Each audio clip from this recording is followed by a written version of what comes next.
have to see we how owe you one becomes a congratulations? GM. Do you understand? He understands how to work it. You slip in a little senior. It's called leverage right before prefix. negotiations start. I want to know if this should be updated. Did Mike get a promotion? Do we owe him a congratulations? No, not at all. I'm just happy to be here. And, maybe I didn't look at the fine print, You got to watch the "Aw Shucks, I Drive a Chevy Tahoe" guys, right? The fine print is way more important than the title. I mean, George O'Leary got fired from Notre Dame for the same thing. Mike Tannenbaum is giving you the straight talk, brought to you by Straight Talk Wireless. No contract, no compromise. Before, Mike, we get to your thoughts on Deshaun Watson, let's hear from Jeremy Fowler on the latest with Deshaun Watson from SportsCenter.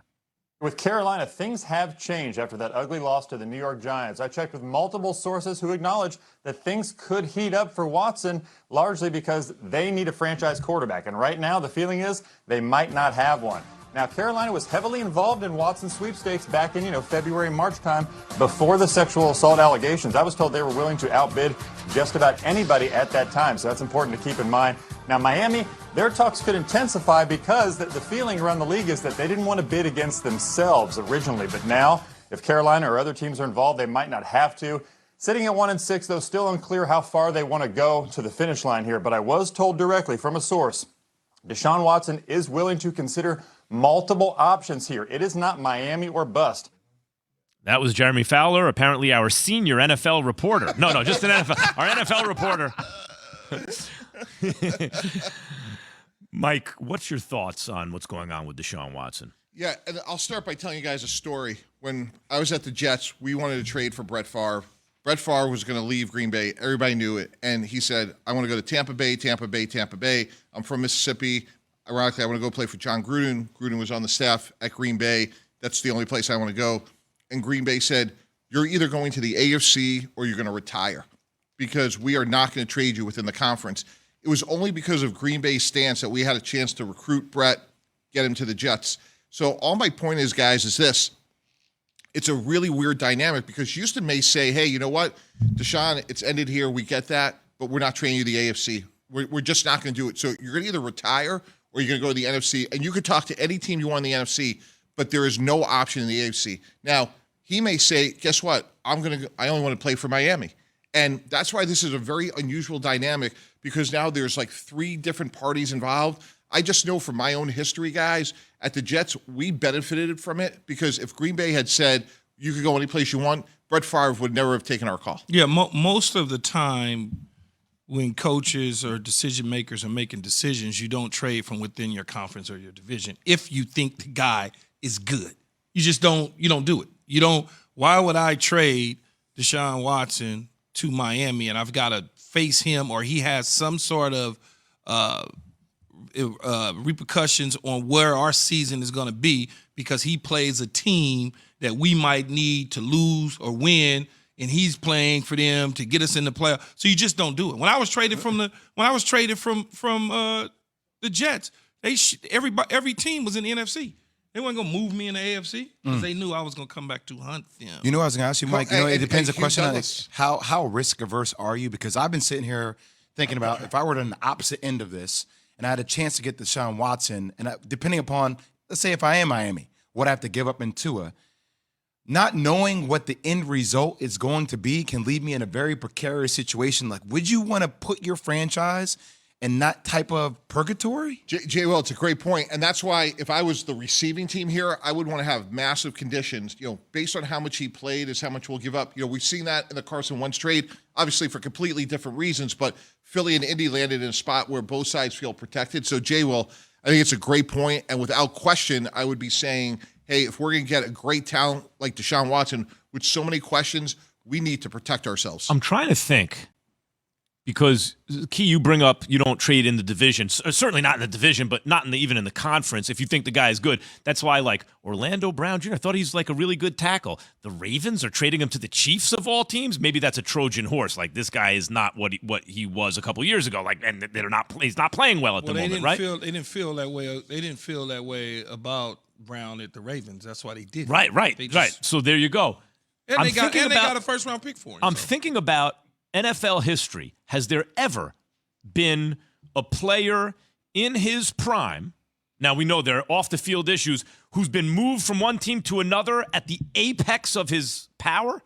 Drew Bledsoe traded from the Patriots to the Bills by Bill Belichick. Ooh. That's a good one. But why did Bill do that? Because he felt that he he can beat him, and he wasn't as good as the guy who's still playing right now. And I think the football world was aghast when he made that decision. One, you got to give him unbelievable credit for drafting Tom Brady, keeping 4 quarterbacks on the roster in 2000, and then trading Bledsoe after they had given him $100 million. But to have the hubris to trade him within division, it was like, oh my gosh, like he has no respect for Bledsoe's game because None. that the part to me was like shocking. Would you say Bledsoe was a top what quarterback at the time? 15. Yeah, I mean he was. But a good player. But Deshaun Watson, I think, would be, if he was active, had he not had 22, I have to mention it, separate allegations of misconduct by 22 separate women making allegations. Top 5? Deshaun Watson, if he was active right now? Top right there, 5? yeah. Right there. For sure. Top 4 quarterback, top 4. Right, and Max, to your point, that's why if I'm Houston, I'm saying you are not going in the AFC because we want to get to the Super Bowl. Yes, and you can stand in the way. Right, It's never happened. Right. So my point is, I don't think it's ever happened before that a quarterback this good and this young. You could say Favre was still really good. He was much older. You could point to some old guys who switched teams, but a dude that Peyton Manning, a dude this young and this good, switching teams? Well, the thing with Favre is Mike knows because he was in it. They were not going to trade him to Minnesota. He had to circumventilate everything to go around to the Jets to get back to Minnesota to try to get back at Green Bay. When you look at Alex Smith goes to Kansas City. But again, not a top 5. it's dude. like, Yeah. you know. Nice player. So, Mike, who do you think? What would the best trade partner be in the NFC? Carolina, because it's closer to where he's from in the southeast part of the country. It's out of the conference. You got a young coach. You got a great defense. They're going to need a lot of help at skill players. They have a few, obviously, McCaffrey, Robbie Anderson. But, like, to me, if I'm Deshaun Watson and I can't go to the AFC, I think Carolina checks the most boxes. Could New Orleans not work? I know we keep talking about Jameis Winston, but I mean, if you're looking at Jameis Winston, you're looking at that defense with Deshaun Watson. I'm sitting there saying, okay. I think it's a bigger picture question, which is like if we were running a team and we needed a quarterback next year, you have Aaron Rodgers and Russell Wilson who could be available. And then after that, like the Deshaun Watson situation, but there's no, like the draft has more question marks than it has solutions right now. That's another good, like I mentioned a young player, but the NFL, things can change in a hurry.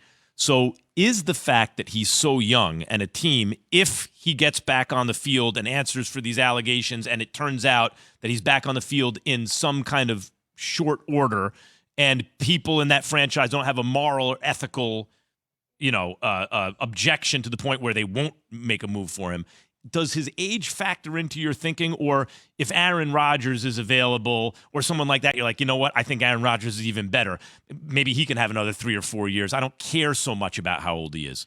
Yeah, to me, 3 years is like the reasonable time in the NFL because after that, just so much can change. But as Jay Will said earlier, I think the other point that really bears noting here, guys, is there's criminal accusations here. And even if that gets settled, if we go back to 2010, Roger Goodell suspended Ben Roethlisberger for 6 games for violation of the personal conduct policy, and there were no criminal accusations. So if you're the acquiring team, you have to assume that there's going to be some suspension at some point. So that's why all those variables have to be factored in. A lot of investigating to go on. Oh. I mean, I got to know everything before I pull the trigger, and I got to be able to withstand the blowback from my fan base 1,000,000%. and other people that's out there. Just because he's a talent, you still this situation is a little bit different than some of the other situations that we've run up against in the NFL. And blowback, I mean, you would have protests. I mean, you would have people that will be protesting outside your stadium. That's not a good aesthetic for a lot of franchises. We asked earlier if you could start your franchise with one quarterback since 2018, drafted since 18. That's the Mahomes draft. Who would it be? Well, it was 2017, so like 2018, starting 18 and forward. Who would it be? Your chance to weigh in on that, 888-729-3776.